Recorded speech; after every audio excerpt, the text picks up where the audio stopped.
ఈ తక్కలపల్లి గ్రామంలో ఒకటి అవేర్నెస్ కోసం మనకి మన ఏరియాలో అదేవిధంగా మన చుట్టుపక్కల జరిగే నేరాల గురించి అవగాహన కార్యక్రమాలను ఏర్పరచడానికి ఉద్దేశంతో ఒక కార్యక్రమం కండక్ట్ చేస్తే బాగుంటున్న ఉద్దేశంతో చెప్పగానే వచ్చినటువంటి కళాజాత బృందానికి అదేవిధంగా సరే మన గ్రామంలో ఏదో ఒక ప్రోగ్రామ్ అయితే అవుతుంది కదా అది ఏంటని తెలుసుకోవడానికి ఎంత వర్షం వచ్చినా కూడా దాకా పొలాలలో కష్టపడి వచ్చినప్పుడు కూడా తెలుసుకోవాలని ఎంతో ఉత్సాహంతో వస్తున్నటువంటి జనాలకు కూడా తక్కపల్లి గ్రామ ప్రజలకు అదేవిధంగా సర్పంచ్ గారికి అదేవిధంగా మన గ్రామ పెద్దలందరికీ కూడా అందరికి కూడా శుభాకాంక్షలు and good evening to all.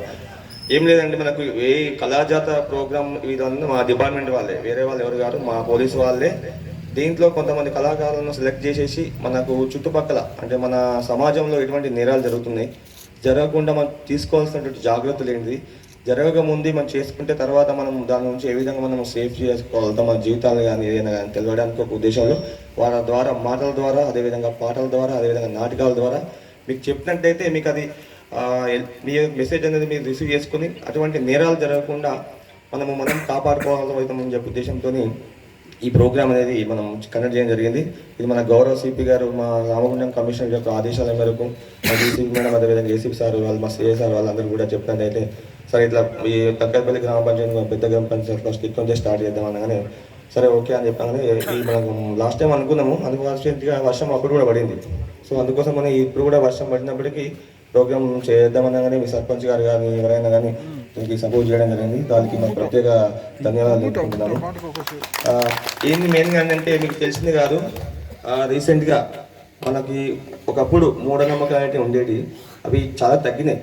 But కొంత మేరకు మాత్రము ఉన్నాయి. వాటిని కూడా మనం దగ్గరికి రాకూడదు, వాటి నుంచి మనల్ని మనం కాపాడుకోవాలి. సైన్స్ అనేది చాలా డెవలప్ అయింది, ఏది కూడా మూఢనమ్మకం అనేది ఉండదు అనే ఉద్దేశంతో ఏదైనా ఫ్యాక్ట్ బేస్ ఉన్న ఉద్దేశంతో ఈ మూఢనమ్మకాలను మనం దరి చేయకూడదనే ఉద్దేశం కాన్సెప్ట్ ఒకటి.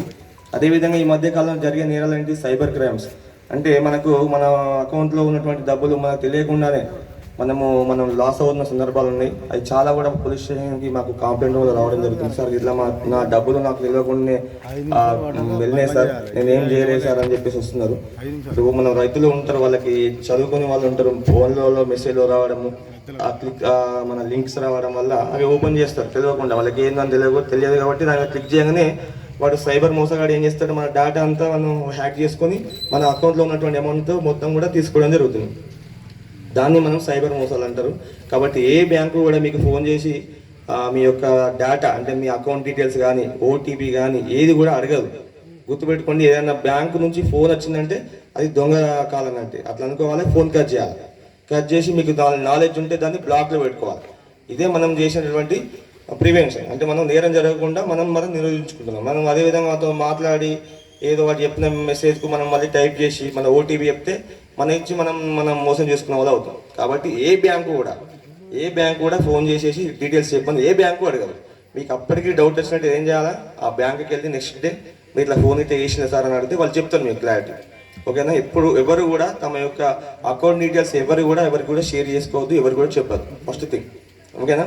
అదే కాలం ఈ మధ్యకాలంలో ఏమవుతుంది, మీకు విలేజ్ గ్రామాల్లో మీ తక్కలపల్లి కానీ చుట్టుపక్కల రామారావు పెళ్లి కొత్తపల్లి కానీ ఇంకా వేరే విలేజ్లలో ఉండగా పిల్లలు గాంజాకు చాలా అడిక్ట్ అవుతున్నారు. మా దృష్టికి వచ్చింది, కొంతమంది కూడా పోలీస్ స్టేషన్ తీసుకొచ్చి కేసులు వేయడం జరిగింది.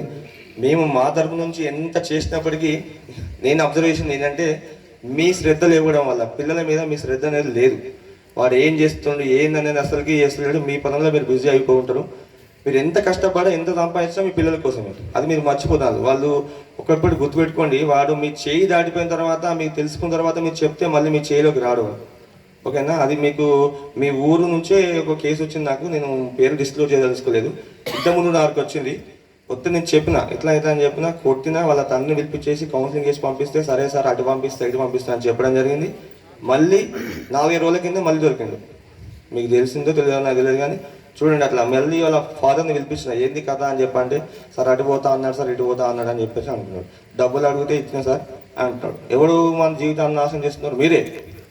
మీరు ఫస్ట్ మనం చేసుకుంటే ఏదో ఇబ్బంది పడుతుంది, వాడు బాధపడతామని చూస్తున్నాడు. కానీ తర్వాత వాడు ఆ వ్యసనానికి అలవాటై దాని నుంచి మానుకోనేలేక వాడి శరీరం అంతా మొత్తం బక్కబలిజయి వాడు ఒక అనారోగ్యం బాగాలేనప్పుడు అప్పుడు ఎంత బాధపడతారు.